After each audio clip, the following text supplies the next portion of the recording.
Hello दोस्तों, कैसे हैं आप सब लोग। मैं सीए कौशल छाजेड़ स्वागत करता हूं आप सभी लोगों का अकाउंट्स के गुरुजी चैनल पे और पेश करते हैं आज की हमारी वीडियो क्लास 11 के स्टूडेंट्स के लिए वीडियो नंबर 6।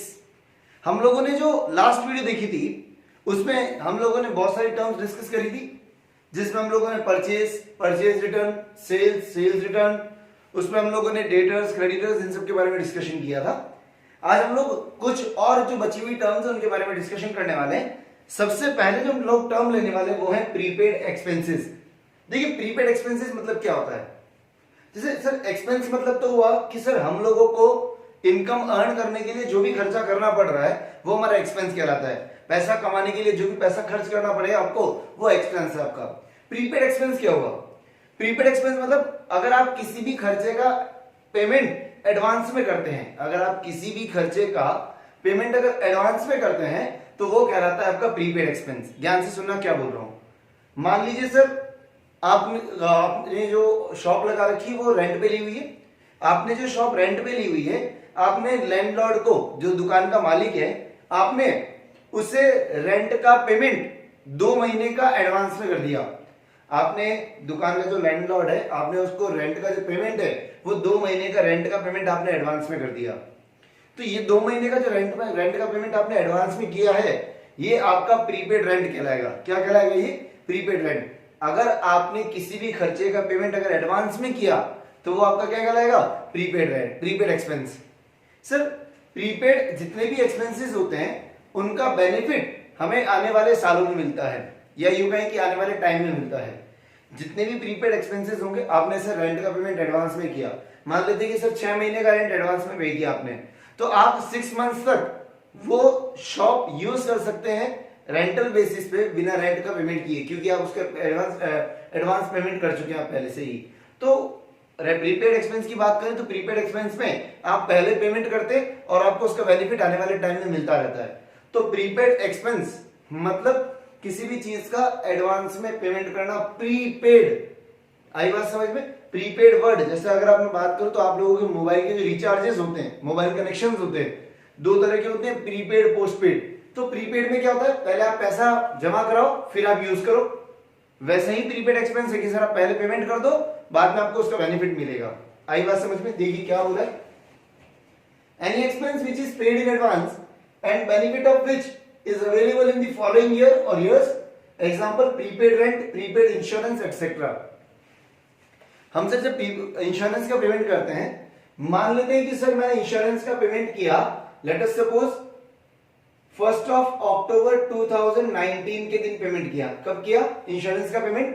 1 अक्टूबर 2019 के दिन। इंश्योरेंस जनरली होता है 1 साल के लिए। तो इंश्योरेंस का बेनिफिट मेरे को कब तक मिलेगा? पेमेंट भले आज कर रहा हूं पर इसका बेनिफिट मुझे कब तक मिलेगा? 1 अक्टूबर 2020 तक का बेनिफिट मिलेगा। आई बात समझ में? क्लियर है? तो ये क्या कहलाया? प्रीपेड इंश्योरेंस कहलाएगा। क्लियर है?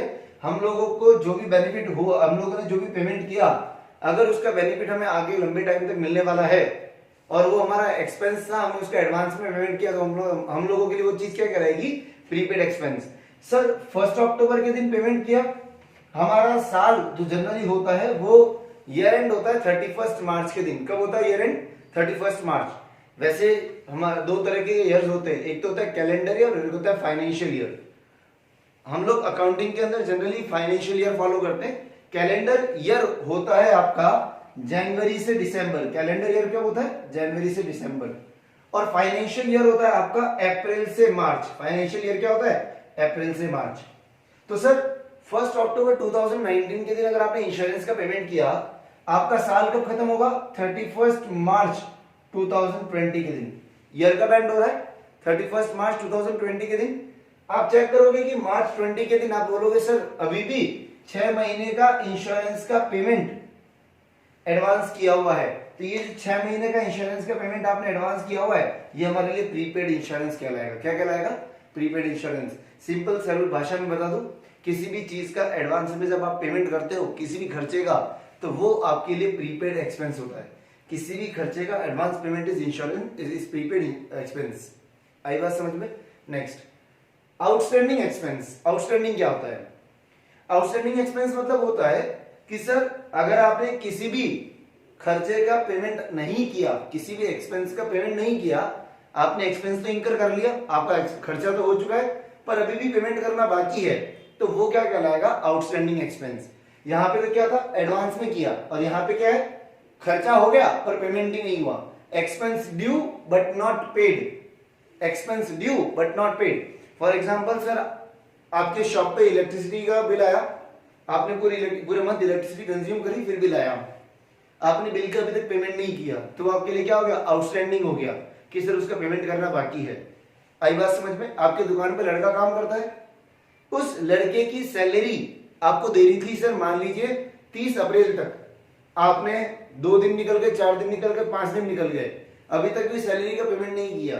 तो अगर आपने सैलरी का पेमेंट नहीं किया, सैलरी आपका खर्चा है, खर्चा हो चुका है, खर्चा होने का मतलब है आपकी जिम्मेदारी सर इसका पेमेंट करने की, और अगर आपने पेमेंट नहीं किया तो वो आपके लिए क्या कहलाएगा, आउटस्टैंडिंग एक्सपेंस। आई बात समझ में? Expense due but not paid, हमने सर बेनिफिट तो ले लिया था उसका, बट अभी तक उसका पेमेंट नहीं किया, खर्चे का बेनिफिट तो उठा लिया है पर अभी तक पेमेंट नहीं किया, तो वो क्या कहलाएगा, आउटस्टैंडिंग एक्सपेंस। आई बात समझ में? देखो, प्रीपेड में हम लोग बोलते हैं हमने एडवांस में पेमेंट किया, तो जो भी हम लोगों ने एडवांस में पेमेंट किया उस पर हमारा राइट है या नहीं है? हमने जो भी पेमेंट एडवांस में किया उस पर हमारा राइट होगा या नहीं होगा? होगा। आपने मान लीजिए 6 महीने का रेंट एडवांस में दिया था, आप 6 महीने तक वो प्रॉपर्टी यूज कर सकते हो नहीं कर सकते हो, जिसके लिए आपने रेंट दिया, कर सकते हैं। तो यहां पर प्रीपेड एक्सपेंस मेरे लिए हो जाएगी एसेट, प्रीपेड एक्सपेंस क्या हो जाएगी, एसेट। आउटस्टैंडिंग एक्सपेंस मतलब पेमेंट करना था पर नहीं किया, पेमेंट करने की जिम्मेदारी पर पेमेंट अभी तक नहीं किया, करना पड़ेगा, तो सर ये हमारे लिए क्या हो जाएगी, लायबिलिटी। आउटस्टैंडिंग एक्सपेंस क्या है, लायबिलिटी। प्रीपेड एक्सपेंस एसेट है, आउटस्टैंडिंग एक्सपेंस क्या होगी, लायबिलिटी। आई बात समझ में? नेक्स्ट अगले टर्म देखते हैं, डेप्रिसिएशन। सर डेप्रिसिएशन मतलब क्या होता है? सर डेप्रिसिएशन मतलब किसी भी फिक्स एसेट की वैल्यू में जब रिडक्शन हो जाता है, किसी भी फिक्स एसेट की वैल्यू में जब रिडक्शन हो जाता है ड्यू टू यूज या due to passage of time और due to normal wear and tear. For example sir, ये बोर्ड, मानता हूं ये बोर्ड मेरे लिए फर्नीचर फिक्सचर में आता है, ये बोर्ड मैं यूज कर रहा हूं, बोर्ड मेरी फिक्स एसेट है, टेंजिबल एसेट है, बोर्ड मेरे लिए क्या है, फिक्स टेंजिबल एसेट है। बोर्ड को जब मैं यूज करूंगा तो इसकी वैल्यू बढ़ेगी या कम होगी? अगर आप बोर्ड को यूज करते जाओगे तो धीरे धीरे इसकी वैल्यू क्या हो जाएगी, कम हो जाएगी। मान लीजिए ये बोर्ड मैंने खरीदा था 2000 रुपए में, कितने में खरीदा था, 2000 रुपए में बोर्ड खरीदा था। मैं इस बोर्ड को यूज करता गया, पूरे साल भर यूज किया मैंने, तो साल भर यूज करने की वजह से at the end of the year अगर मैं बोलता हूं कि इस बोर्ड को कोई और खरीदेगा तो कितने में खरीदेगा, क्या वो 2000 में खरीदेगा, ज्यादा में खरीदेगा या कम में खरीदेगा, कम में। बोर्ड को मैंने साल भर यूज किया, इसकी वजह से इसकी वैल्यू क्या हो गई, कम हो गई सर, 2000 से कम हो गई, मानते सर 1500 हो गई या 1000 हो गई, जो भी हुई हो 2000 से कम होगी। तो जितनी भी वैल्यू कम हुई है, जो भी डिक्रीज हुआ है, चाहे 500 रुपए वैल्यू कम हुई, 1000 रुपए कम हुई, कितनी भी हुई, इसकी वैल्यू जितनी भी कम हुई है उसको बोलते हैं डेप्रिसिएशन। क्या बोलेंगे उसको, डेप्रिसिएशन। सर आपने क्या किया था, कोई कार खरीदी थी, आपने अपने बिजनेस के लिए कार खरीदी, आपने कार को सर यूज किया आराम से 4 साल 5 साल 10 साल यूज किया। कार को यूज करते वक्त जब आप कार को यूज करोगे तो यूज करने से कार की वैल्यू बढ़ रही है, कार की वैल्यू धीरे धीरे कम हो जाएगी। आपने 5 साल अगर कार को यूज कर लिया तो जब नई कार की जितनी वैल्यू थी, क्या 5 साल बाद उतनी वैल्यू रहेगी, क्या नहीं रहेगी। तो कार की वैल्यू क्या हो गई, कम हो गई। तो कार की वैल्यू कम हो गई है। सर मैंने मान लीजिए कार खरीदी थी 10 लाख में, आज कार की वैल्यू रह गई मान लीजिए 4 लाख, तो 6 लाख रुपए क्या हो गई वैल्यू, कम। ये 6 लाख हमारे लिए क्या हुआ, नुकसान हुआ। अभी समझना, अगर आपने बिजनेस के लिए कार खरीदी और आपका 6 लाख रुपए का नुकसान हुआ है, तो 6 लाख रुपए का नुकसान क्यों हुआ, क्योंकि सर आपने बिजनेस के ऑपरेशंस कैरी आउट करने के लिए, बिजनेस करने के लिए कार को यूज किया था। तो वो जो 6 लाख है, वो 6 लाख का नुकसान क्यों हुआ, क्योंकि हम लोगों ने बिजनेस किया इसलिए नुकसान हुआ। तो वो जो 6 लाख है वो हमारा एक्सपेंस होना चाहिए, क्या होना चाहिए, एक्सपेंस। इसलिए वो जो 6 लाख रिड्यूस हुआ उसको क्या बोलेंगे हम लोग, डेप्रिसिएशन। डेप्रिसिएशन पे आपका एक पूरा चैप्टर है, हम लोग अच्छे से समझेंगे कि डेप्रिसिएशन कैसे कैलकुलेट किया जाता है, कैसे उसका अमाउंट निकालते हैं, कैसे उसको रिकॉर्ड करते हैं, सब अच्छे से सीखेंगे। अभी सिर्फ आप ये मीनिंग समझ लीजिए कि कभी किसी फिक्स एसेट की वैल्यू में रिडक्शन आ जाता है तो जितने भी वैल्यू कम हुई है उसको बोलेंगे डेप्रीसिएशन। और वैल्यू कम कैसे हो सकती है? आप यूज करो, वैल्यू कम हो जाएगी, टाइम से बीतता जाएगा, अपने आप वैल्यू भी कम होती जाएगी। कुछ चीजें ऐसी होती है कि सर टाइम के साथ उनकी वैल्यू क्या हो जाती है? रिड्यूस होती जाती है। चाहे आप यूज नहीं भी करोगे तो भी टाइम के साथ उनकी वैल्यू क्या हो जाएगी? कम। Next, normal wear and tear. Sir आपने मान लीजिए कार खरीदी थी सर। अब कार खरीदी सर, आप जनरली क्या होता है, मान लीजिए आपने लोडिंग टेम्पो खरीदा था। अब लोडिंग टेम्पो खरीदा, आप सामान लोड करते हो, अनलोड करते हो, तो क्या होता है, कहीं ना कहीं नॉर्मल एक्सीडेंटल डैमेजेस हो जाते हैं। नॉर्मल वियर एंड टियर में क्या हो जाती है, मान लो कोई उसका जो बैंड आ गया, डेंट लग गया, या मान लीजिए कभी कोई पार्ट डैमेज हो गया टेम्पो का, तो होता क्या है, नॉर्मली यूज करने से जो भी वैल्यू कम होती रहती है उसको भी हम लोग क्या बोलते हैं? डेप्रिसिएशन। देखिए क्या लिखा है, it refers to fall in value of fixed assets due to use और due to passage of time और due to normal wear and tear. आगे बात समझ में? नॉर्मली जब किसी एसेट को यूज करते करते उसकी वैल्यू कम हो जाती है, या टाइम के साथ, या नॉर्मली वियर एंड टियर में अगर किसी एसेट की वैल्यू कम हो रही है तो जो वैल्यू कम होती है उसको बोलते हैं डेप्रिसिएशन। आई बात समझ में? Next, voucher. वाउचर मतलब हुआ कि सर बिजनेस में जब हम लोग ट्रांजैक्शन को रिकॉर्ड करते हैं, सुनना, मैंने अकाउंटिंग की पहली डेफिनेशन बोली थी आपको, अकाउंट्स की जब पहली क्लास ली थी मैंने अकाउंटिंग की पहली डेफिनेशन बोली थी सबसे पहले कि it is a method of recording financial transactions of a business in the books of accounts. ये बताई थी मैंने, method of recording financial transaction in the books of accounts. अभी समझना सर, आप बिजनेस के ट्रांजैक्शन को रिकॉर्ड कर रहे हो, बिजनेस में जितने भी ट्रांजैक्शन होते हैं रिकॉर्ड कर रहे हो। मैंने आपको बोला सर बिजनेस में ट्रांजैक्शंस कौन कौन से होते हैं? हम सामान बेचते हैं, सामान खरीदते हैं, हमारे एक्सपेंसेस होते हैं, हम इनकम जनरेट करते हैं, हम लोग सैलरी पेमेंट कर रहे हैं, मान लीजिए रेंट का पेमेंट कर रहे हैं, इलेक्ट्रिसिटी का पेमेंट कर रहे हैं, प्रिंटिंग स्टेशनरी का पेमेंट कर रहे हैं। तो हो क्या रहा है, हम लोग बिजनेस में बहुत सारे ट्रांजेक्शन करते हैं सर। आज सामान खरीदा, बेचा, किसी का एक्सपेंस किया, सैलरी पेमेंट करी, रेंट का पेमेंट किया, लाइट बिल का पेमेंट किया। तो बिजनेस में ये सारे ट्रांजैक्शंस को हमें रिकॉर्ड करना जरूरी है। अब सर रिकॉर्ड किस बेसिस पे किया जाए? मान लीजिए आपका बिजनेस है सर, आपका बिजनेस है, मैं आपसे पूछता हूं कि आपकी साल भर की सेल कितनी है? आपने मुझे बोल दिया सर मेरे साल भर की सेल है 1 करोड़ रुपए। अब आपने बोल तो दिया 1 करोड़, पर क्या वाकई में सेल 1 करोड़ है क्या? मुझे पता तो चलना चाहिए, प्रूफ तो होना। अगर मैं आपसे मांगूं कि मुझे प्रूफ बताओ कितनी सेल है आपकी, तो आप कुछ ना कुछ तो एविडेंस प्रेजेंट करोगे कि आपने 1 करोड़ की सेल कैसे बताई है।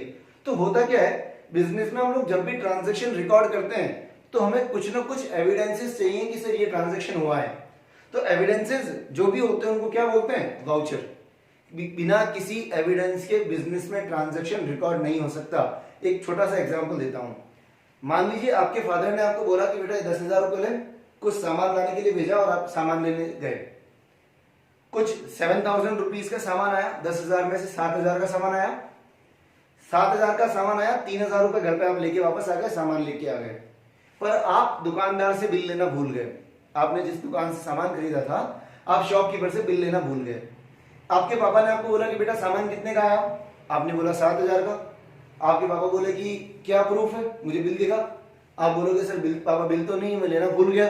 तो क्या वहां पे वो एग्री करेंगे क्या? देखिए आप ये बोलोगे कि सर हमें हमारे पापा हमारे पे ट्रस्ट करते हैं, ये है, वो बात अलग है। बट अगर यही बात बिजनेस की होगी, आपने मान लीजिए अपने एम्प्लॉय को भेजा कि ये जाके सामान लेके आ जा मार्केट से, वो बिना बिल लिए अगर सामान लेके आ गया, तो क्या आप उस चीज पे ट्रस्ट करोगे क्या? नहीं करेंगे। तो बिजनेस में किसी भी ट्रांजैक्शन को रिकॉर्ड करने के लिए हमारे को एविडेंसेस की जरूरत होती है। जैसे आप लोगों को यह जानना जरूरी था कि पैसा कहां खर्च हुआ, कितना क्या सामान आया, कितना बिल बना, वैसे ही बिजनेस में हर एक ट्रांजैक्शन को रिकॉर्ड करने के लिए किसी न किसी वाउचर की रिक्वायरमेंट होती है, एविडेंस की रिक्वायरमेंट होती है, और इन्हीं सारे एविडेंसेस को हम बोलते हैं वाउचर। आप कुछ भी सामान खरीदो, किसी भी चीज का पेमेंट करो, कुछ भी आप सेल कर रहे हो, परचेस कर रहे हो, तो सभी के लिए आपके पास प्रूफ होना चाहिए। ठीक है, इन प्रूफ में क्या क्या जाते हैं? एग्जांपल इनवॉइस, आप जब सामान बेचोगे तो आप इनवॉइस दोगे। बिल, आप सामान कहीं से खरीद के ला रहे हो तो आपको बिल मिलेगा। कैश मेमो, आपने अगर मान लीजिए कैश में कोई किसी भी चीज का पेमेंट किया है तो सामने वाला आपको कैश मेमो बना के देगा। आई बात समझ में? देखिए आप लोगों ने आज तक ऐसा बहुत कम हुआ होगा कि किसी भी सामान को खरीदने के लिए बिल वगैरह की डिमांड करी होगी। वो इसलिए नहीं करी क्योंकि सर आज तक आपने सामान कभी किसी बिजनेस के लिए परचेज नहीं किया, आपने अपने घर के लिए सामान खरीदा है, और घर के लिए हम लोग अकाउंटिंग करते ही नहीं है, अकाउंटिंग होती है बिजनेस के लिए। तो जब भी आप किसी भी बिजनेस के लिए कोई भी ट्रांजेक्शन कैरी आउट करते हैं, मेक श्योर कि आपके पास उस ट्रांजेक्शन का एविडेंस होना चाहिए।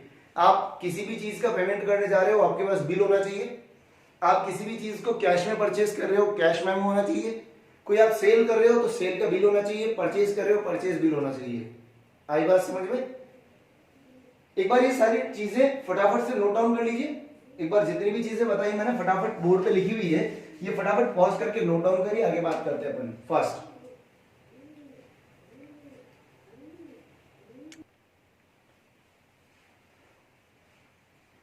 चलिए अब हम बात करते हैं लास्ट टॉपिक के इस चैप्टर के, वो है डिस्काउंट। देखिए डिस्काउंट का मतलब क्या हुआ? डिस्काउंट आप सभी लोग समझते होंगे। डिस्काउंट का मतलब हुआ सर जब हमारे को किसी भी गुड्स की प्राइस पे जब हम लोगों को कोई छूट मिलती है, जब हमारे को गुड्स की प्राइस पे जब भी कभी कोई छूट मिलती है, जब हम लोगों को पैसा कम देना पड़े तो उसको क्या बोलते हैं? डिस्काउंट। अभी देखना डिस्काउंट को क्या बोला जाता है, डिस्काउंट की डेफिनेशन क्या है? इट रेफर्स टू रिबेट और reduction in the price of goods. Goods की प्राइस में जब भी आपको रिबेट मिले या रिडक्शन मिले वो क्या कहलाएगा? डिस्काउंट।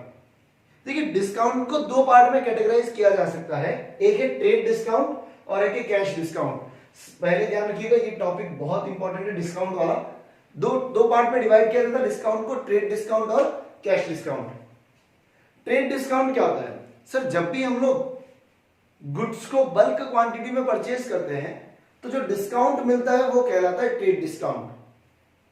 बल्क क्वांटिटी में गुड्स को परचेज या सेल करते वक्त जो डिस्काउंट मिलता है, जो डिस्काउंट देते हैं वो कहलाता है trade discount. For example sir आप लोगों में से बहुत से स्टूडेंट्स ऐसा होगा जो कभी ना कभी वेजिटेबल मार्केट जरूर गए होंगे, सब्जी मंडी जरूर गए होंगे आप लोग। जब आप लोग सब्जी मंडी गए होंगे तो आप लोगों ने एक चीज एनालाइज करी होगी कि सर सब्जी मंडी में जो रेट्स होती है, जो वेजिटेबल की प्राइसेस होती है वो कैसे होगी।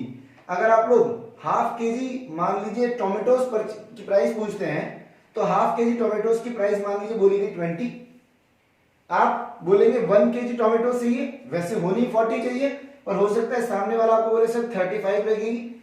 आप बोलते हैं 1 किलो की 35 है, 2 किलो चाहिए मुझे, आप बोलते सर 2 केजी चाहिए, ज्यादा लूंगा मैं तो वो बोलेगा 2 केजी ले रहे हो, आपके लिए 60 रुपीज लग जाएगी प्राइस। तो बात क्या आ रही है? सर आपको क्या मिल रहा है? प्राइस पे रिडक्शन मिल रहा है। हाफ केजी की 20 है तो 2 केजी की 80 होनी चाहिए, पर आपको लग कितने रहे? सिर्फ 60। तो जब हम लोग बल्क क्वांटिटी में गुड्स खरीदते हैं, बल्क क्वांटिटी जब आप लोग एक अच्छी ज्यादा क्वांटिटी में सामान खरीदते हैं तो बल्क क्वांटिटी में सामान खरीदने की वजह से जो आपको डिस्काउंट मिलता है, यहां पे डिस्काउंट कितने का मिल रहा है आपको अगर देखा जाए तो 20 का। तो ये 20 का जो डिस्काउंट है ये कहलाएगा ट्रेड डिस्काउंट। क्या कहलाएगा? ये ट्रेड डिस्काउंट। आप मान लीजिए सब्जी मंडी में गए, वेजिटेबल मार्केट गए, आपने 2 केजी टोमेटो परचेज किए, 80 रुपीज लगने वाले थे, आपको कितने में मिले? 60 में मिले। अब आप घर पे आए, आपने अपनी मम्मी या पापा को बोला कि मैं सब्जी मंडी गया था टोमेटोज परचेज करने, टोमेटोज मुझे 80 रुपीज के 60 में मिले। अभी सुनना, जब आप लोग अगर मान लीजिए मम्मी को आप लिख के दे, आपको अगर मम्मी को लिख के देना है कि क्या क्या कितना कितना चीजों का कितना कितना अमाउंट लगा, तो क्या आप 80 - 20 लिखोगे या डायरेक्ट 60 लिखोगे? अगर आप लोगों को मान लीजिए मम्मी ने बोला कि जो भी सामान लाया उसकी मुझे लिख के दे दे कितना कितना अमाउंट किस किस का लगा है, तो क्या आप 80 में से 20 माइनस करके 60 लिखोगे या आप डायरेक्ट लिखोगे 60 रुपीज फॉर टोमेटोज? हम लोग डायरेक्ट नोट करेंगे। क्यों? क्योंकि सर हम लोग जनरली ट्रेड डिस्काउंट को रिकॉर्ड नहीं करते हैं बुक्स ऑफ अकाउंट्स में। ट्रेड डिस्काउंट को बुक्स में रिकॉर्ड नहीं किया जाता है। ट्रेड डिस्काउंट क्यों मिला है? क्योंकि हम लोगों ने बल्क क्वांटिटी परचेज करी है, तो यहाँ पे हम लोगों को फायदा तो हुआ है, पर हम अगर ट्रांजैक्शन को बुक्स में रिकॉर्ड करेंगे तो कितने पे रिकॉर्ड करेंगे? 60 पे। 80 - 20 करके शो नहीं करेंगे, हम लोग कितना शो करेंगे? डायरेक्ट 60। अब आप लोग बोलेंगे सर 80 भी शो, 80 - 20 भी 60 हुआ और डायरेक्ट लिखते तो भी 60 हुआ, दिक्कत क्या हुई? जब आप 80 - 20 लिखोगे तो इसका मतलब आप लिख रहे हो आपने 80 में खरीदा और पेमेंट करते हुए 20 का डिस्काउंट मिला, तो ये गलत है। हमने खरीदा ही कितने में, 60 में खरीदा, 80 में नहीं खरीदा था, खरीदा कितने में था, 60 में। तो हम लोग जब ट्रेड डिस्काउंट की बात करते हैं तो ट्रेड डिस्काउंट में ये ध्यान रखिएगा कि ट्रेड डिस्काउंट को कभी भी बुक्स में रिकॉर्ड नहीं किया जाता। Trade discount is not recorded in books at all. आई बात समझ में। और ट्रांजैक्शन कौन सी वैल्यू पे रिकॉर्ड होगा, नेट वैल्यू पे, जितने में आपने परचेज सेल किया है उतनी वैल्यू पे रिकॉर्ड होगा। आई बात समझ में। देखिए क्या बोला है, it is allowed when goods are purchased in bulk quantity. Trade discount is not recorded in books of accounts. Transaction is recorded at net value. Transaction कितने में रिकॉर्ड करोगे, नेट वैल्यू पे। आई बात समझ में, क्लियर हुआ आप लोगों को। ये ट्रेड डिस्काउंट मतलब जब हम लोग सामान ज्यादा क्वांटिटी में खरीदते हैं तो जो भी डिस्काउंट मिलता है वो ट्रेड डिस्काउंट कहलाता है।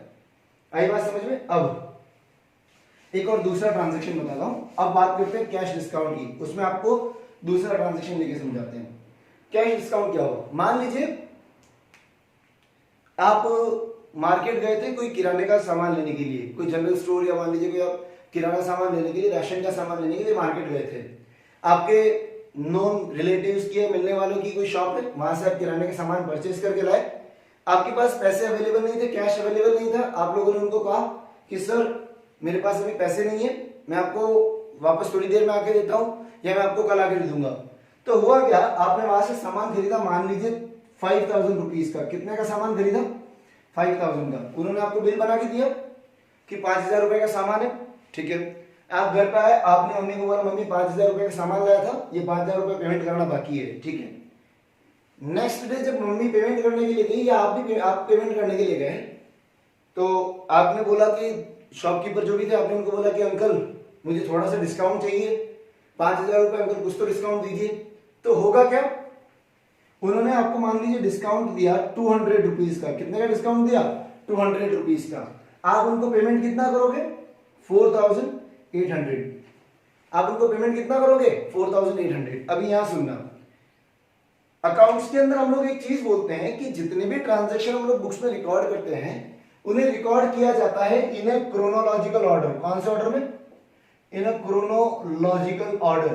क्रोनोलॉजिकल मतलब as and when the transaction happens, जैसे जैसे ट्रांजैक्शन होंगे रिकॉर्ड करते जाएंगे सीक्वेंस वाइज। आई बात समझ में। ऐसा नहीं है कि एक दिन बैठेंगे जो एक ही नेचर के उनको एक साथ लिखेंगे, ऐसा नहीं है। Date wise time wise transaction record होते हैं, जो ट्रांजैक्शन होते जाते हैं उनको रिकॉर्ड करते जाते हैं। अब आपने कल सामान खरीदा था 5000 का, बुक्स में कितना लिख दिया, कितने में खरीद के लाए, 5000 में। पेमेंट करने गए तो आपने पेमेंट सिर्फ कितना किया, 4800 का। 200 रुपीज का आपको डिस्काउंट मिला। आपकी बुक में तो लिखा हुआ है कि 5000 पेमेंट करना है, आपने पेमेंट कितना किया, 4800 का। तो हम वहां पे शो करेंगे कि 200 रुपीज का पेमेंट क्यों नहीं मिला, क्यों नहीं किया, क्योंकि सर ये डिस्काउंट था। ये क्या था, डिस्काउंट। तो बात ये आ रही है कि जब भी हम लोग कैश डिस्काउंट की बात करते हैं तो कैश डिस्काउंट कब मिलता है, कैश डिस्काउंट तब मिलता है जब आप या तो कैश में गुड्स परचेज या सेल करो। कैश डिस्काउंट कब आता है, जब या तो आप कैश में गुड्स खरीदो या कैश में आप गुड्स बेचो, तब कैश डिस्काउंट बीच में आएगा। या फिर आपने अर्ली पेमेंट किया है। कैश डिस्काउंट कब आता है, जब टाइमली पेमेंट हो जाता है ड्यूज का। अंकल ने आपको बोला था आप सामान खरीदने का, अंकल ने बोला बेटा कल आएगा तो इतने का, कल तक पेमेंट कर देगा तो इतने का डिस्काउंट दे दूंगा। आप कल ही चले गए सर पेमेंट लेके, तो आपको डिस्काउंट मिल गया। तो जब टाइमली पेमेंट होता है तो टाइमली पेमेंट करने की वजह से जो आपको डिस्काउंट मिलता है वो कौन सा डिस्काउंट कहलाता है, कैश डिस्काउंट। देखिए क्या बोला है, यहां पे तो था कि बल्क में खरीदा इसलिए डिस्काउंट मिला, पर यहां पे डिस्काउंट क्यों मिल रहा है, नाम सजेस्ट कर रहा है कैश। कैश मतलब या तो आपने कैश में खरीदा या बेचा तो कैश डिस्काउंट आएगा, या फिर कैश से पेमेंट करने गए या कैश आपको रिसीव हो रहा है टाइमली, उस टाइम पे जो भी डिस्काउंट देते हैं वो क्या कहलाता है, कैश डिस्काउंट। आई बात समझ में। फॉर एग्जांपल मान लीजिए आप अपनी कोचिंग इंस्टीट्यूट पे जाते हैं, आप कोचिंग इंस्टीट्यूट पे गए, आपकी कोचिंग की फीस मान लीजिए 20,000 है। आपने अपने सर को बोला कि सर फीस का पेमेंट कैसे करना है, सर ने बोला कि 10-10 हजार की 2 इंस्टॉलमेंट पेमेंट करनी है, एक अभी करनी है, एक 3 महीने बाद करनी है, ठीक है। हम कॉमर्स वाले, डिस्काउंट हर जगह चाहिए, बार्गेन हर जगह करना है। आपने बोला कि सर कुछ कम हो पाएगा क्या, सर ने बोला बिल्कुल हो जाएगा। आपने बोला कितना, सर ने कहा एक काम कर, अगर सारा का सारी फीस अगर आज जमा कराता है तो तुझे डिस्काउंट दे दूंगा 1000 रुपए का। अगर आप सारी की सारी फीस आज जमा कराओगे तो आपको 1000 का डिस्काउंट मिल जाएगा। मतलब 20,000 की जगह आपको आज कितना पेमेंट करना है, 19,000। तो ये जो 19,000 पे कर रहे हो आप, 1000 का जो डिस्काउंट मिला है वो कौन सा डिस्काउंट कहलाएगा, cash discount for payment of for early payment. यही हो गया कि जब आप कैश में परचेज कर रहे हो या कैश में कुछ भी सेल कर रहे हो उस टाइम पे जो डिस्काउंट आता है वो क्या कहलाता है, कैश डिस्काउंट। आई बात समझ में, ठीक है। कैश डिस्काउंट को बुक्स में रिकॉर्ड किया जाता है। क्यों रिकॉर्ड करते हैं, अभी मैंने बताया क्योंकि क्रोनोलॉजिकल ऑर्डर के हिसाब से बिल इतने का बन चुका है सर, बिल बन चुका है, बिल हम लोग चेंज नहीं कर सकते। जब आप पेमेंट कर रहे हो तब आप पेमेंट कम करोगे तो जो डिस्काउंट मिलेगा उसे रिकॉर्ड करना पड़ेगा।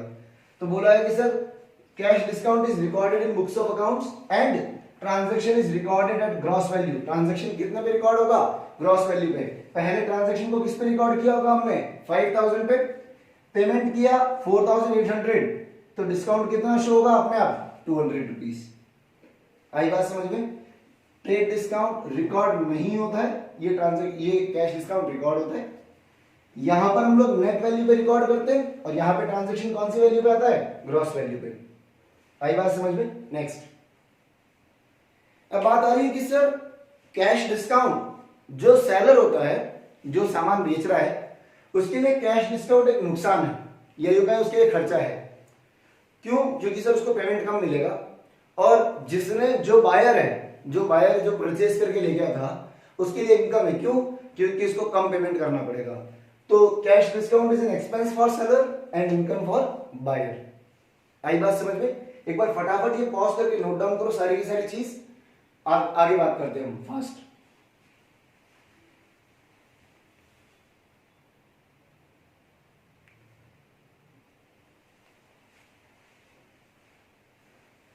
देखिए स्टूडेंट्स, आज हम लोगों ने 5 टॉपिक पे डिस्कशन किया। सबसे पहले हम लोगों ने बात करी प्रीपेड एक्सपेंस, आउटस्टैंडिंग एक्सपेंस। उसके बाद हम लोगों ने बात करी डेप्रिसिएशन, फिर वाउचर, और लास्ट टॉपिक हम लोगों ने डिस्कस किया डिस्काउंट। इसी टॉपिक के साथ में हम लोगों का ये जो चैप्टर है बेसिक अकाउंटिंग टर्म्स, ये यहाँ ओवर होता है। हम लोग अगले चैप्टर पे डिस्कशन करेंगे अगली वीडियो में। नेक्स्ट चैप्टर हम लोग पढ़ेंगे प्रिंसिपल्स ऑफ अकाउंटिंग, वहां हम लोग और भी समझेंगे अकाउंटिंग के बारे में। तब तक के लिए अगर आपको कोई भी डाउट है इस पूरे टॉपिक में, अगर आपको कोई भी डाउट लगा हो, कोई वीडियो में कुछ चीज समझ में नहीं आई है, तो डिस्क्रिप्शन में मेरी कॉन्टेक्ट डिटेल्स गिवन है, आप मुझे कनेक्ट कर सकते हैं। एक व्हाट्सएप ग्रुप का लिंक भी दे रहा हूं आप लोगों को। अगर आप लोग 11th कॉमर्स में रिलेटेड कोई भी डाउट्स है आपके, कोई क्वेरी है, अगर आप लोगों को कोई नोट्स चाहिए, वर्कशीट चाहिए, असाइनमेंट चाहिए, आप वो व्हाट्सएप ग्रुप ज्वाइन कर सकते हैं। आपको वहां पे सारी चीजें अवेलेबल हो जाएगी। तब तक के लिए stay safe, stay at home. Thank you.